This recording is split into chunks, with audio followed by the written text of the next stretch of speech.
E a gente vai começar falando das contratações do Arsenal, que é um time que acho que talvez seja o clube que mais gastou no planeta por enquanto nessa temporada. Não vi, mas imagino que sim, porque já foram 226 milhões de euros. Os caras estão parecendo que foram comprados pela Arábia Saudita lá, mas não foram, né? Eles estão realmente investindo bastante aí num projeto que me parece que, assim, velho, tu vê que a coisa tem tudo pra dar certo e chegou o momento de tirar o escorpião do bolso, né, como dizem. Chegou o momento de apostar, chegou o momento de tu dar o crédito pro treinador, que tá com tudo na mão pra fazer um trabalho bem sólido aí nas próximas temporadas, e é isso que eles estão fazendo. Chegaram no Arsenal e o Havertz, né, vindo do Chelsea por cerca de 70 milhões de euros. Ainda que assim, rapaziada, só pra deixar claro, né, as negociações entre times ingleses geralmente são em libras, mas como a gente, em tudo do mercado europeu, a gente costuma falar em euros, a gente também aborda em euros aqui, né, mas foram cerca de 70 milhões de euros aí. O Rice, amigo, o Rice custou 116 milhões de euros mais ou menos, e o Timber 40 milhões de euros mais ou menos. A gente vai falar um pouquinho de cada um deles,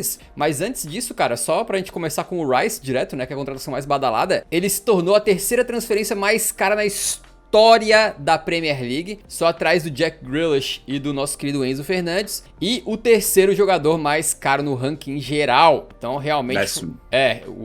Desculpa. O 10º jogador mais caro no ranking geral.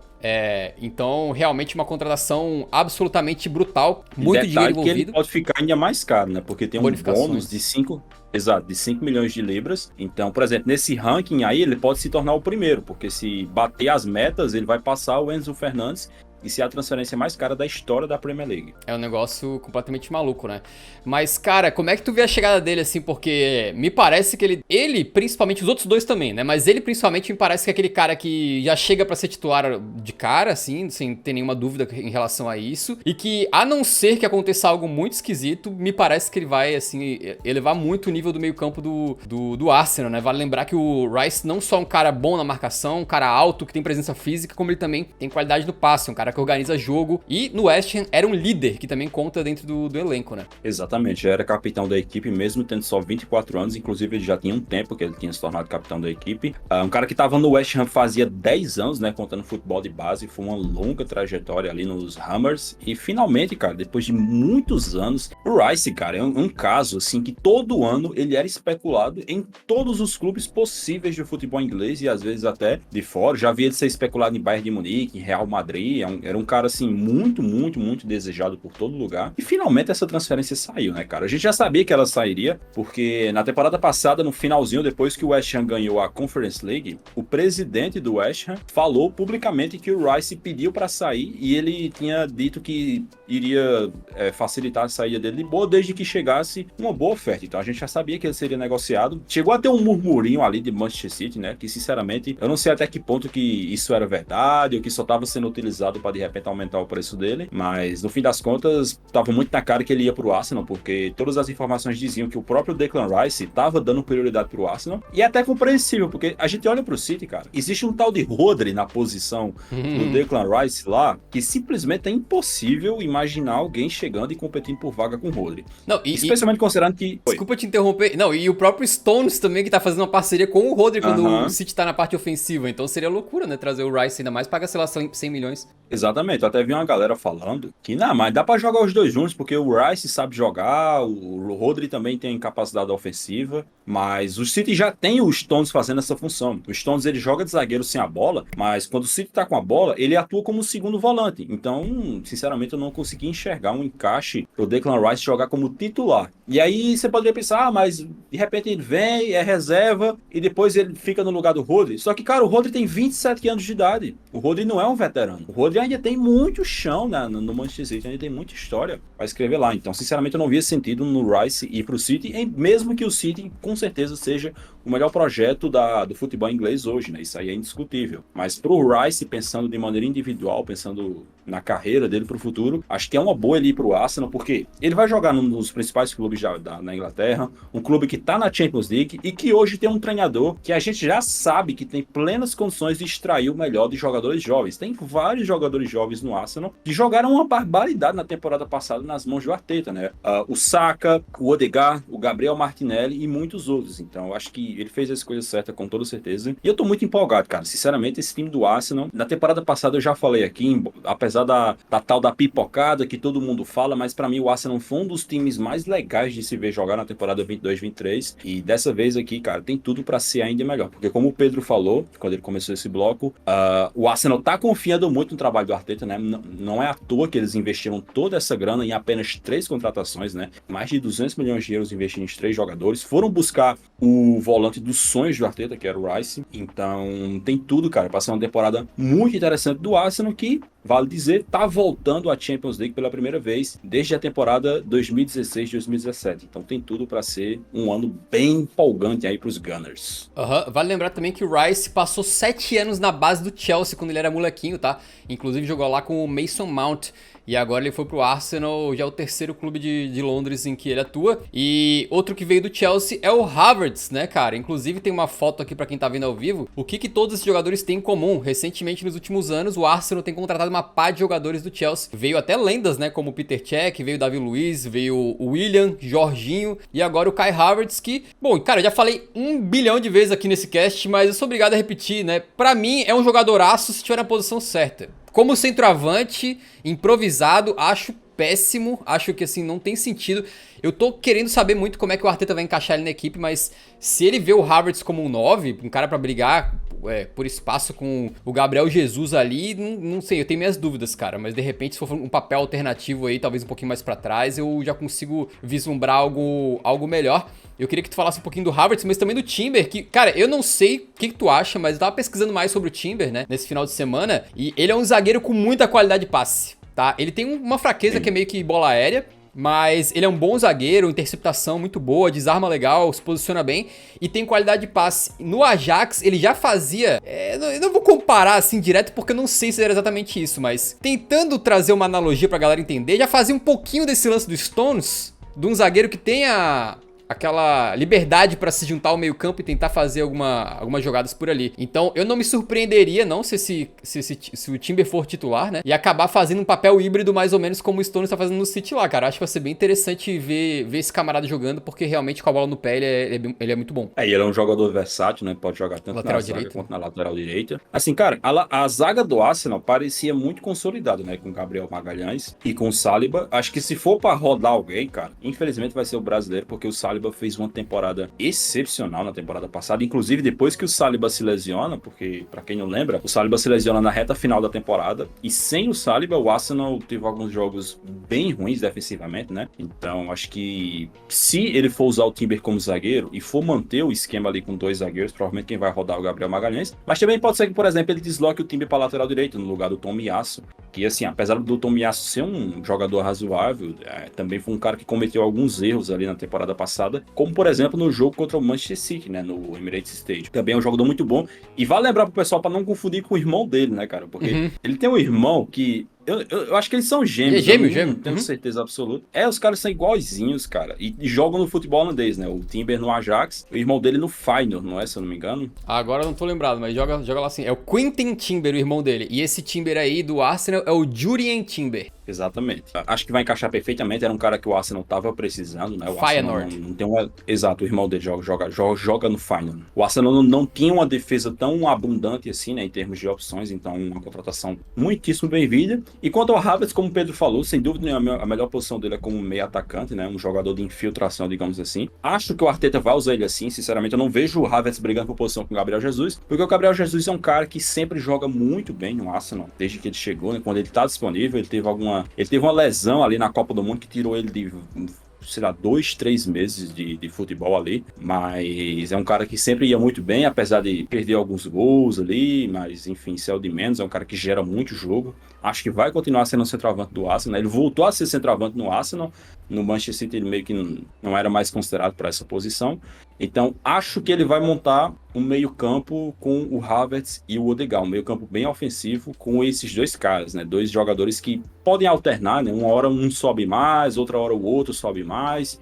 Acho que os 2 têm muita qualidade, os 2 são canhotos, né? Seria um meio campo ali de muitíssima criatividade e parte ofensiva, porque assim, o Havertz e o Odegaard, eles são meias atacantes, mais do gol. Né? Tanto que se você pegar o número de assistências do Arsenal na Premier League passada, o jogador que deu mais passes para gol foi o Saka, não foi o Odegaard. O Odegaard é um cara que faz muitos gols, apesar de ser meia, né? Ele é um meio atacante mais de finalização, de pisar na área para finalizar, para colocar a bola no gol. E o Havertz também, né? Quando ele jogava de meio atacante, porque como o Pedro falou, no Chelsea ele passou a ser usado como centroavante, especialmente na temporada 21-22, né? Para cá, sinceramente. O Chelsea teve muitos problemas com o centroavante, né? O Lukaku deu errado, o Aubameyang deu errado, e aí eles acabaram meio que começando a forçar a barra com o Havertz ali. Mas a melhor posição dele, sem dúvida alguma, é como meio atacante, e é assim que o Arteta deve utilizar ele. Então, acho que vai dar certo. Também era um cara que tava dando sopa ali, né? O Chelsea, como eu disse, como a gente falou nos últimos 2 anos, o Havertz não se encontrou lá, ele tava no mercado, e o Arsenal, sabidamente, foi lá e pescou um cara que só tem 24 anos, então tem toda uma carreira pela frente para dar a volta por cima e voltar a jogar como ele jogava nos primeiros anos ali de Chelsea e no Bayer Leverkusen. Falando de Chelsea rapidão, né? A gente tem o Chelsea, meu irmão, os caras estão se desfazendo de jogadores como loucos, né? E o mais louco, na verdade, é que eles estão super de boa, super tranquilos em basicamente reforçar rivais. Então, o Kovacic foi para o Manchester City, daqui a pouco a gente fala mais um pouquinho dele. O Havertz foi pro Arsenal, né? E o Mason Mount foi pro Manchester United. 3 jogadores de grande qualidade que o Chelsea tá literalmente ajudando seus maiores rivais. Então, os caras realmente... O Chelsea sob o comando do Todd Boehly depois é um caso à parte. A gente tem que fazer um dossiê, né, cara? A gente tem que fazer um dossiê, porque o maluco tá lá, sei lá, 1 ano... Tipo assim, já trocou 550 jogadores do elenco, fez 200 contratações, 400 vendas de jogador. Tava com o clube... 4 técnicos. Cara, é uma loucura, parece que tá no modo aleatório, assim. Tu aperta o botão, vender esse fulano. E agora? Contrata um maluco qualquer ali. É assim, né? Mas enfim, em relação às chegadas no Chelsea, um dos principais reforços aí é certamente o Nkunku. O Nkunku vai lembrar que, Ô Yuri, não quero falar nada não, mas olha só. O bicho vai ser treinado pelo gênio Maurício Pochettino. O bicho é um ponto esquerda que gosta de cair pra dentro e se juntar ao ataque e fazer gol pra caramba. Não sei se te lembra um pouquinho, de repente, o posicionamento de algum outro jogador que o Maurício Pochettino transformou num monstro. O que tu acha que pode ser o Nkunku com a camisa do Chelsea? E cara, eu acho que pode dar muito bom, tá? Essa aqui é uma contratação que eu tô bem curioso pra ver aí. É que assim, o Chelsea é uma bagunça. Literalmente, tu pode colocar lá o Harry Kane, o Haaland, o Mbappé, e pode ser que dê errado, porque os caras tão uma zona, né? Mas assim, se o Pochettino conseguir dar um ritmo de jogo ali, melhorar o ambiente lá no clube, acho que o Nkunku é um dos jogadores que tem tudo pra fazer uma grande temporada aí. Cara, é uma baita de uma contratação, especialmente considerando o preço. Cara, o Nkunku, você pega as estatísticas dele nas últimas 2 temporadas pelo Leipzig. Na temporada passada ele foi artilheiro da Bundesliga, tudo bem que foi com poucos gols, mas não muda o fato que ele foi artilheiro. Perdendo o jogo pra caramba, isso que vale ressaltar. Exatamente, se ele não tivesse tido tantas lesões, ele teria sido artilheiro assim, isolado, né, porque ele foi empatado com o Füllkrug. Na temporada 21-22 foi, assim, brutal. Os números dele é um bagulho bizarro, cara. Ele foi o melhor jogador do futebol alemão, mesmo naquela época o Lewandowski ainda estando no futebol alemão. Então é um cara muito bom, tá sempre disponível, dá muitas assistências, faz muitos gols, tem muita agressividade, é um cara decisivo. Nas 2 finais de Copa da Alemanha que o Leipzig ganhou nas últimas 2 temporadas, ele fez gol nas 2. Então é uma baita contratação, é uma barganha, né? É um cara que, numa situação normal, sendo vendido da Alemanha para o futebol inglês, ele teria custado mais de 100 milhões de euros pelo que ele tem gerado, mas acabou sendo bem mais barato. Então, um cara assim, eu também tô muito curioso pra ver como é que vai ser com o Pochettino. É um trabalho muito complicado, porque assim, uma coisa é você chegar num time que tá mal, mas os jogadores são acostumados a jogarem juntos. Eles têm um entrosamento, um entendimento ali, digamos assim. Mas o Pochettino, cara, ele tá chegando num Chelsea que praticamente o time foi refundado. Então tem vários jogadores que eles nunca jogaram juntos, ou que só jogaram juntos em treino, nunca jogaram juntos numa partida mesmo. Ele vai ter que montar um time literalmente do zero. É muito complexo, é muito complicado. O mercado do Chelsea ainda não tá fechado, né? Ainda deve chegar mais gente aí, mas de qualquer forma, cara, vai ser um trabalho muito complexo do Pochettino. Acho que... De certa maneira, o que eu acho que é bom pro Pochettino é que, de certa maneira, ele meio que tem carta branca, porque ele não tá chegando naquela situação onde tu tem um elenco com alguns medalhões, poder no vestiário, aquela coisa toda. Tipo assim, o bicho tá chegando, tá uma zona do caramba, tipo assim, o diretoria do Chelsea deve ter falado pro Pochettino, resolve, amigo. Como tu vai fazer, o problema é teu. mas resolve aí. Então me parece que ele vai ter bastante liberdade, creio eu. Será que se ele perder vários jogos ali no começo, ele não vai cair também? Do jeito que essa diretoria do Chelsea não. Isso sim. Mas eu tô dizendo que assim, não tem cartas marcadas muito no elenco, sacou? Tipo, mudou tanta coisa que meio que ele tem ele monta o time que ele quiser, assim, sem ter muita... Ficar devendo escalação ou ficar tendo que se render a jogador X ou Y, entendeu? É porque os jogadores de peso, praticamente todos eles saíram. Acho que ficou o Thiago Silva, mas que já deve estar na sua última temporada aí no Chelsea. Mas a maioria dos caras que tinham alguma certa relevância no clube né? foram embora. Aspilicueta foi para o Atlético de Madrid, né? Muito bom, inclusive. Apoio, vai ter contratação.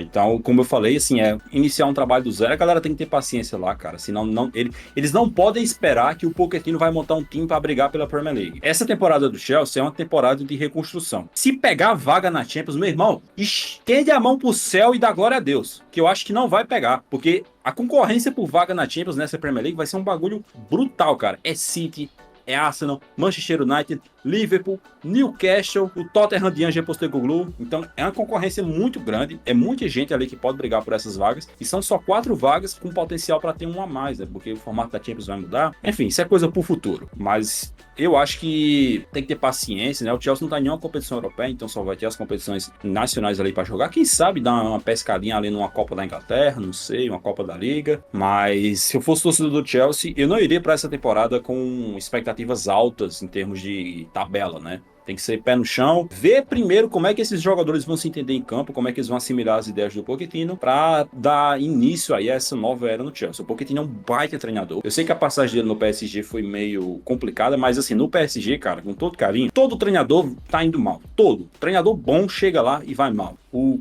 cara que acabou de sair, o Christophe Galtier, baita treinador, fez um baita de um trabalho no Lille, fez um baita de um trabalho no Nice, chegou lá no PSG e foi mal. Então, acho que não dá pra muito levar em conta. Tem que levar em conta o trabalho que ele fez no Tottenham, que foi muito bom. Antes do Tottenham de Southampton, chegou a trabalhar no espanhol também. É um baita treinador e acredito que vai dar muito certo no Chelsea, mas, como eu falei, projeto a longo prazo. Muita gente perguntando do Ângelo, né? O Ângelo dos Santos aí, que parece que tá indo pro Chelsea. Não sei se foi oficializado já, mas tá tudo certo. Foi. Eles anunciaram ontem. Então, o Ângelo, pelo que eu tô vendo aí, vai ser emprestado, né? Então, a princípio, ele não vai ficar no elenco aí. Com certeza. Ainda falando dos clubes de Londres, rapidamente podemos ir para o maior da cidade, que é o Tottenham Hotspur. Fez uma contratação muito especial aí, que foi a do meio inglês James Maddison. O Maddison é um jogador que há pouco tempo atrás aí, a galera ia atrás dele e botava um preço aí de perto de 100 milhões pela qualidade que ele tinha, mas o Leicester foi rebaixado, e com o time rebaixado, muitos jogadores têm até cláusula no contrato, né, que faz com que o clube tenha que liberar o cara mais facilmente, ou o clube fica em maus lençóis financeiramente e precisa vender alguns dos seus maiores talentos, e o Tottenham conseguiu fechar uma barganhaça aí, 40 milhões pelo Maddison, que é um jogador que, cara, mesmo com o Leicester daquele jeito podre na última temporada, o bicho meteu, acho que foi quase 10 gols, 10 assistências, né, na Premier League. Então ele é um jogador de muita qualidade mesmo, e mais especialmente um jogador que o Tottenham não tinha, porque faz tempo que o Tottenham não joga com meia mesmo, meia mais armador. A gente jogava sempre com segundos volantes, pontas, mas nunca um cara com o perfil do Maddison. E o Maddison pode jogar um pouquinho mais recuado, um pouquinho mais na frente como meio atacante, pode até jogar na ponta, um cara bastante polivalente, e eu tô bem curioso pra ver como é que vai ser a chegada dele também. O Tottenham trouxe um goleiro, né, o Vicário, que é um cara um goleiro bem alto aí, e ele era um pouco desconhecido, veio do Empoli, né, mas parece que é bom goleiro mesmo, tem que esperar pra ver, porque o Lloris tá de saída do clube, mas eu diria que o Maddison é a principal contratação aí, um cara que, pô, certamente tá acostumado já ao campeonato inglês, faz muitas temporadas, né, então acho que tem tudo pra dar certo aí no Tottenham, e tem tudo pra ser titular também, a não sei que alguma coisa muito, muito louca aconteça, né, mas como é que tu vê a chegada dele aí? Além do preço muito bom, jogador de boa idade, né? São só 26 anos. Então, por exemplo, ainda pode ser que gere alguma revenda pro futuro, dependendo da situação. E ele fez 10 gols e deu 9 assistências na Premier League da temporada passada em 30 jogos, né? Então, a média é excelente, né? Especialmente considerando como o time tava uma draga. E assim, eu só quero fazer uma pergunta aqui que eu fiquei na dúvida. Seria James Maddison o herdeiro da 10 caso o Harry Kane saia do Tottenham? Não, a gente não vai nem precisar discutir isso aí, cara. O número não vai ficar vago. O número não vai ficar vago. Não. Bacana. Então, beleza. Considerando que o Harry Kane fique, né, nessa situação completamente fantasiosa, completamente improvável, eu diria, assim, que é uma baita contratação, especialmente pensando pelo lado do Furacão. Porque, assim, a gente chegou a ver, cara, nos últimos anos, em várias ocasiões, o Harry Kane tendo que sair da sua função, que é a função de matador, de goleador, para armar o time do Tottenham, né? Para ser o armador, para ser o camisa 10. Ele é o camisa 10, né? Literalmente. Mas ele é o centroavante. Só que ele tinha muitas vezes que se tornar o meio atacante, se tornar o meio armador, porque o Tottenham não tinha outro jogador para fazer essa função. E tanto que, por exemplo, teve uma temporada 20 e 21, que o Kane, ele foi tão exército de um homem só, que ele foi o artilheiro e o garçom da Premier League na mesma temporada, né? Então era um cara que tinha que afundar no campo para armar o jogo, para dar assistência pro som, e depois ele entrava na área para fazer gol. Então era um jogador extremamente sobrecarregado, digamos assim. E assim, embora o Kane seja um jogadoraço absurdo que gera o jogo com uma facilidade enorme, não é bom para um time ter só um jogador fazendo tantas coisas assim. Então a chegada do James Maddison é muito positiva, né? Que pode deixar o Kane mais livre, menos sobrecarregado, ter mais uma opção ali de armação pro jogo do Tottenham, né? Um cara que tem uma qualidade de passe muito boa, uma visão de jogo, sabe ser esse armador clássico, digamos assim. E isso beneficia demais não só o Kane, mas também o Son, né? Que é outro jogador extremamente agressivo, que sabe se colocar em boas condições para receber uma bola, sabe se colocar em boas condições para finalizar. Então, acho que esse trio, cara, se realmente permanecer para a temporada que vem, tem tudo para ser muito bom. O resto do time eu não sei, tem que ver ainda. Mas na parte ofensiva, eu acho que é um baita de um trio que o Tottenham tem. Vai lembrar em relação ao Son também, que depois que a temporada acabou, ele revelou que jogou a temporada inteira lesionado, com um problema aí que tava impedindo ele de dar seu 100%, e diz ele que recebeu proposta da Zarábia e tudo, e que não quer saber, quer ficar na Premier League, ele quer mostrar quem ele é de verdade, que o Son da última temporada não era a melhor versão dele, e quer se provar novamente. Então parece estar bem motivado o Son aí, e recuperado dessa lesão dele aí, então vamos ver o que vai rolar. O Manchester City de Pep Guardiola. O City perdeu o Gundogan e trouxe, cara... Eu achei que os caras foram assim, como é que é a contratação cirúrgica, eu acho que esse é o termo, né? Eles foram atrás do Kovacic, que é um jogador, cara, que no Chelsea teve ótimos momentos, né? Mas recentemente com o time bagunçado lá, não tava no seu melhor, mas pra mim ele é um jogador espetacular. Eu acho que a forma como ele vai ser potencializado nas mãos do Guardiola é pique assim... De ser um dos grandes meio-campistas da Premier League na próxima temporada. Eu tenho muita expectativa em cima dele. Ele é um cara que, pro meio-campo, ele tem tudo, cara. Ele tem poder de marcação. Quando ele tá com a bola no pé, ele é muito especial, que ele sabe fugir de pressão. Ele sabe driblar um camarada ou outro pra abrir espaço. Ele consegue fazer toque de lado, mas também consegue avançar mais pra frente na criação de jogadas. Então... Apesar de ele não ser um cara que aparece muito na área como o Gundogan, né? O Gundogan tava tendo sempre esse ímpeto mais ofensivo, mas de repente até o Guardiola transforma o Kovacic, vai saber. Só sei que o Kovacic...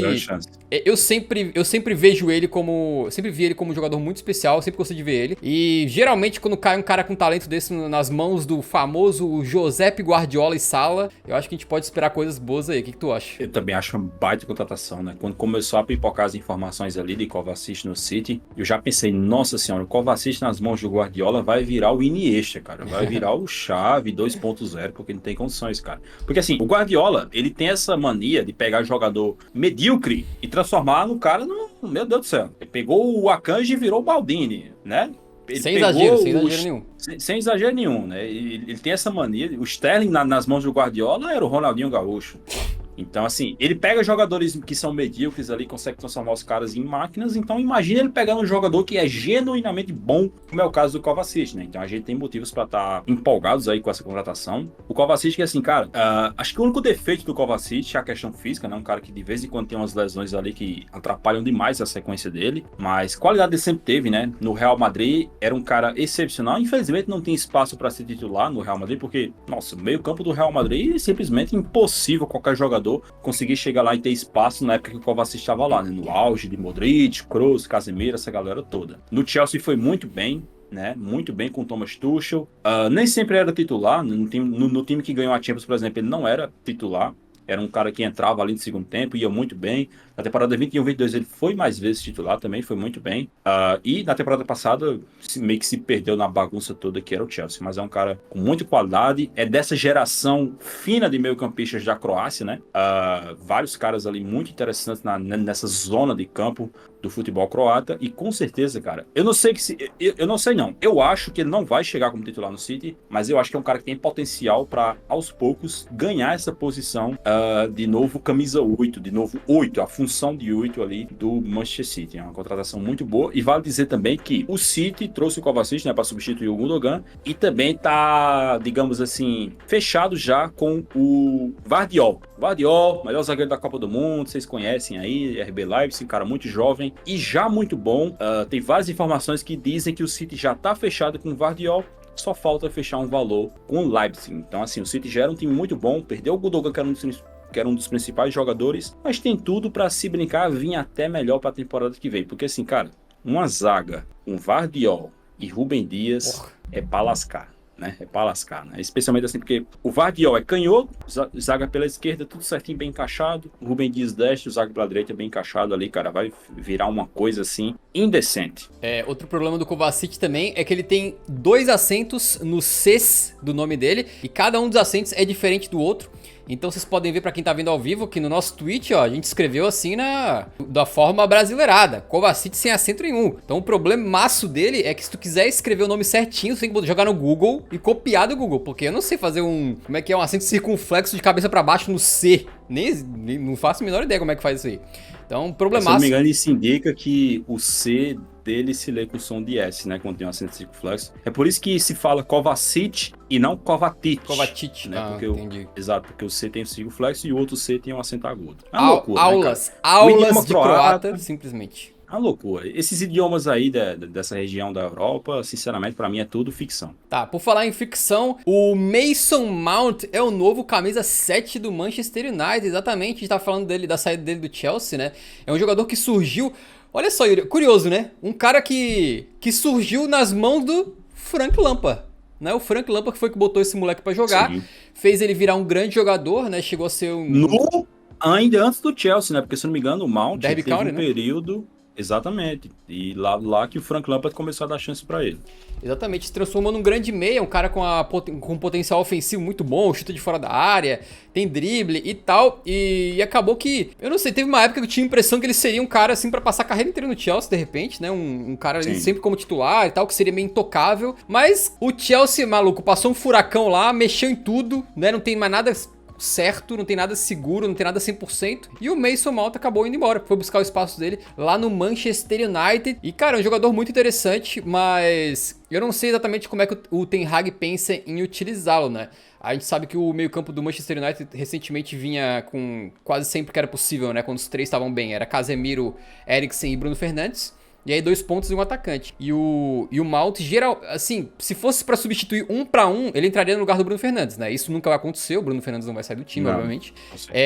E aí fica a dúvida se ele vai mexer de alguma maneira, ou se vai jogar o Mount um pouco mais pra ponta, ou de repente até ele pensa num Mount um pouco mais recuado, não sei como é que vai ser, como é que tu vê a chegada dele. Mas um jogador muito especial, né? Muito bom. Acho ele muito bom. Temporada 20 e 21 e 21 e 22 dele, pra mim, foram excepcionais. Temporada passada teve lesões, especialmente na segunda metade, quando começou a questão do embrólio contratual, né, que o Mason Mount comunicou ao Chelsea que não iria renovar o seu contrato. Ele basicamente foi colocado na geladeira ali, né, não estava jogando, mas é um cara de muita qualidade, é um cara jovem, tem potencial para se tornar uma lenda do Manchester United, né, se ficar lá por muitos anos. Só que assim, ele já começou errado em pegar essa camisa, né, porque desde que o Cristiano Ronaldo saiu do United na primeira passagem, essa camisa aí, cara, ela tá com nhaca, ela tá com a zica, com uma coisa ruim nela, tá ligado? Uma energia ruim, que simplesmente ninguém consegue funcionar com essa camisa. E assim, a gente teve vários jogadores excepcionais com essa camisa e que nenhum conseguiu dar certo. O Di Maria, o Alexis Sanches, o Cavani, o próprio Cristiano Ronaldo na segunda passagem. Então assim, cara, se eu fosse o Mason Mount, eu teria passado longe dessa coisa que, por um acaso, é a principal camisa do Manchester United, né? O United é como o Real Madrid, lá não é a 10, que é a mais pesada, é a 7, só que por algum motivo essa 7 do United tá amaldiçoada, mas enfim, quem sabe o Mason Mount não é o cara que vai quebrar essa maldição aí da 7 no Manchester United. De qualquer forma, imagino que, pela questão da idade do Christian Eriksen, acho que é ele que vai rodar nessa equipe, né? A não ser que, por exemplo, o Erik ten Hag faça um esquema com 4 jogadores no meio campo, algo que eu acho difícil, porque não é do perfil dele, né? A única coisa que eu vejo, eu até imagino que possa acontecer, mas a única coisa que eu vejo é que as características do Eriksen são muito diferentes das do Mount, né? O Eriksen jogava mais avançado no Tottenham, mas desde a Inter de Milão ele vem jogando mais pra trás como segundo volante, um cara que organiza um pouco mais atrás, né? E o Mount é mais um meio atacante, pelo menos era no Chelsea, por isso que eu falo, às vezes o cara cai nas mãos de um técnico novo aí, que vê algo diferente nele e muda o cara de posição, mas eu não consigo ver uma substituição 1 para 1 assim com o Eriksen, não. Não, com certeza não. Mas, como você falou, assim, eu acho que o Erik ten Hag não é um treinador que traz jogador por trazer. Então, se ele pediu o Mount, se ele aprovou, com certeza ele já tem uma função na cabeça para ele. E essa função não é no lugar do Bruno Fernandes, porque o Bruno Fernandes, para mim, é o melhor jogador do Manchester United.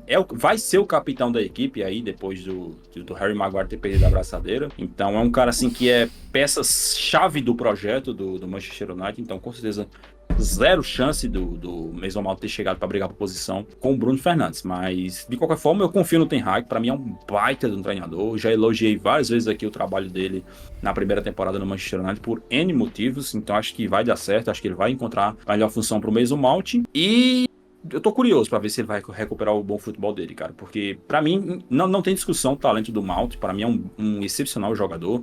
É um cara de muito talento, de muita funcionalidade. Deu a assistência pro Havertz na final da Champions, né, em 2021. Baita assistência, diga-se de passagem. Fez gol contra o Real Madrid lá no Bernabéu, na Champions da temporada 21-22. Então é um cara que já tem uma boa história no futebol. Acho que vai dar certo, sim. Legal, cara. Então tá aí o Erik Ten Hag tá montando um plano, né, com o Mount. E uma coisa curiosa também do Ten Hag é que ele geralmente potencializa os caras mais jovens, né? Por exemplo, o trabalho que ele fez com o Jesse Pinkman foi muito bom, né? Pô, cara. Mas quem faz as referências aqui de Breaking Bad com o Erik Ten Hag sou eu. Você tá tentando roubar a minha função.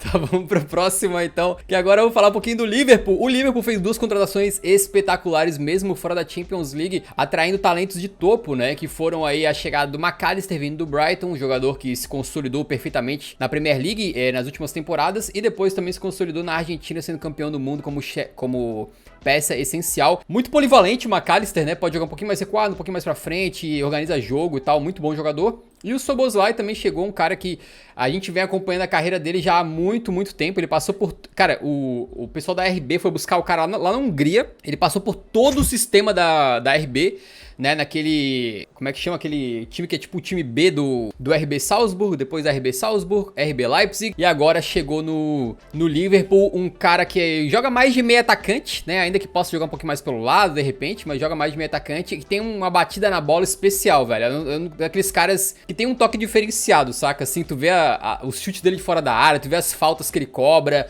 Ele não é um jogador que bate na bola de forma comum, não. Ele tem uma mágica ali no pé direito dele. Então eu tô muito empolgado também pra ver o Szoboszlai aí com o Klopp, porque, não sei, eu venho acompanhando a carreira dele já faz muito tempo, velho. Muito tempo. E agora ele finalmente chegou num palco a nível do talento, né, que ele tinha aí, creio eu. E esses 2 jogadores, creio que chegam os 2 pra serem titulares, né? Talvez role um período de adaptação no começo ali pra algum deles, mas eles devem chegar ambos pra serem titulares aí numa remodelação do meio-campo do Liverpool que tava sendo muito necessária, né? Foi um dos principais problemas e uma das principais críticas aí que o time tava sofrendo, principalmente nessa última temporada que foi conturbada. Eu acho que vão chegar para ser titular sim, especialmente considerando que, por exemplo, a gente ainda pode ter nessa janela o Henderson e o Fabinho saindo do Liverpool, né? Estão em conversas com clubes de Arábia Saudita. O Thiago Alcântara é um cara que praticamente não dá para contar, né? Tá sempre lesionado, então acho que o Klopp não deve enxergar ele como titular da equipe, então acho que o McAllister e o Szoboszlai chegam sim para ser titular. O Szoboszlai que eu só tenho uma crítica a ele, que eu ainda acho ele um jogador muito irregular, né? Vários jogos que a gente vê dele, às vezes ele vai muito bem num jogo, no outro jogo é meio apagado, mas é um jogador só de 22 anos de idade, então ainda não tá no seu auge, ainda vai atingir essa maturidade maior, especialmente para um meio campista, né? O McAllister, cara, é um jogador que tava no Brighton, então não tinha tanta mídia em cima dele, mas é um cara que foi muito importante pra Argentina campeã do mundo, né? Porque ele começa a Copa do Mundo como reserva e a Argentina tava meio mal ali nos primeiros jogos, né? Contra a Arábia Saudita e contra o México. Mas depois que ele assume a titularidade da equipe, né, o meio-campo ali encaixa perfeitamente com o Enzo, com o próprio McAllister. Então é um cara de muita qualidade, é um cara versátil, é um cara que é muito inteligente, né? O McAllister, ele é um jogador, cara, que ele não é um jogador tão rápido assim, só que ele é esperto. Ele sabe se colocar em boas zonas do campo, ele sabe se movimentar, ele sabe dar opção, sabe dar um bom passe, é um cara que conhece do campo, tem só 24 anos de idade, né? O McAllister ele tem meio cara de velho, assim. Eu confesso que na primeira vez que eu vi ele jogar, eu pensava que ele já era um veterano, mas é um cara jovem, é um cara que tem boa idade. Tá assumindo a camisa 10 que era do Mané, né? Depois que o Mané saiu, essa camisa ficou dando sopa por ali. E hoje o McAllister assumiu ela, então é uma camisa muito pesada, não é à toa. É um cara que tá com muita confiança. E acho que esses 2 caras, eu enxergava assim, cara, sinceramente, o Fabinho ainda sendo o volante do Liverpool. Mas agora que ele pode sair, eu não sei exatamente como que o Klopp vai montar. Talvez ele monte com o Bajcetic, né? Se eu não me engano, o jovenzinho. Talvez ele monte o meio campo com o Bajcetic, o McAllister e com o Szoboszlai. Ainda não sei, tem que ver, né? O Klopp é um treinador muito competente, é um cara que sabe encontrar a melhor função para os seus jogadores, mas acho que esses 2 caras são baitas contratações e vieram por um preço bom, né? O McAllister por 40 2 milhões de euros. E o Szoboszlai foi pagamento de multa, né? Uma multa razoável para um clube inglês pagar, né? De 70 milhões de euros.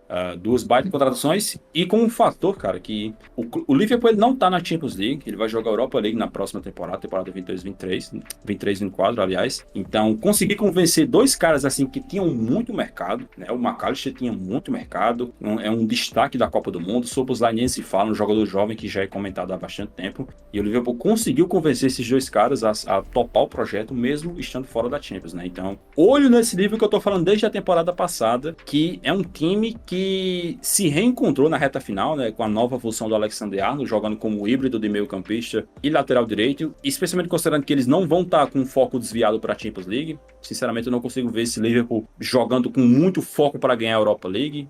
Então, eles podem ser, sim, com certeza, concorrentes aí ao título da Premier League, como já foram algumas vezes aí na era do Jürgen Klopp, né? São o time que mais incomoda o Manchester City do Pep Guardiola. Pra fechar então Premier League, a gente falou do famoso Top 6, né? No Big Six, mas a gente ainda tem um candidato a transformar o Big Six em Big Seven, que é o Newcastle. Ou o lugar de alguém do Big Six, né? Tipo, por exemplo, empurrar o Liverpool pra fora do Big Six, o Manchester City, né? O Chelsea, o Arsenal, o Liverpool, o United. Porque o Tottenham já tá fora.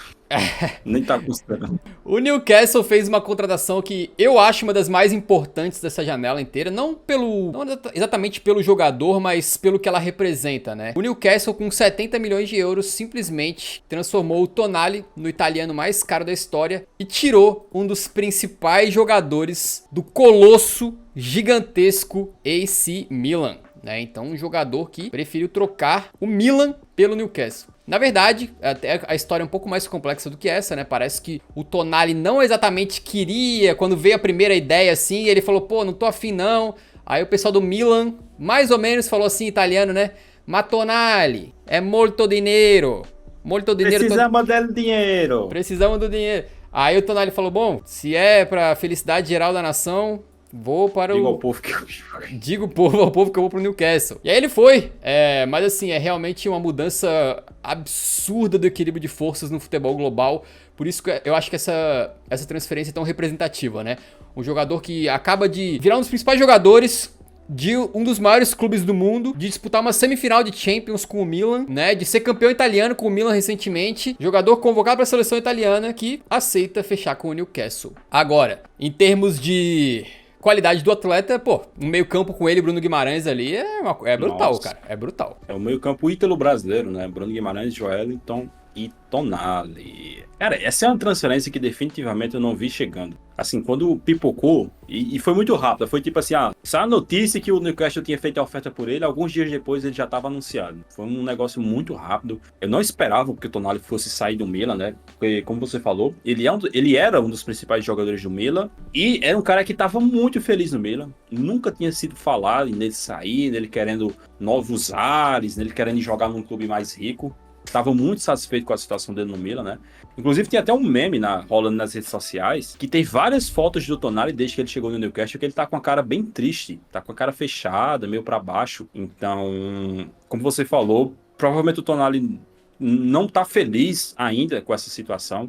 Acho que ele queria estar no Milan. Mesmo assim, com certeza o salário dele no Newcastle está bem maior. Ele vai ganhar mais, vai estar jogando numa liga mais forte, num clube com mais projeções, até porque o Milan nessa temporada vai estar mais fraco do que nas temporadas anteriores. Mas a felicidade do jogador nem sempre se resume a isso, né? O Tonali estava muito feliz no Milan, não queria sair, mas acabou tendo que ser convidado a ser negociado, né? Ser convidado a se retirar.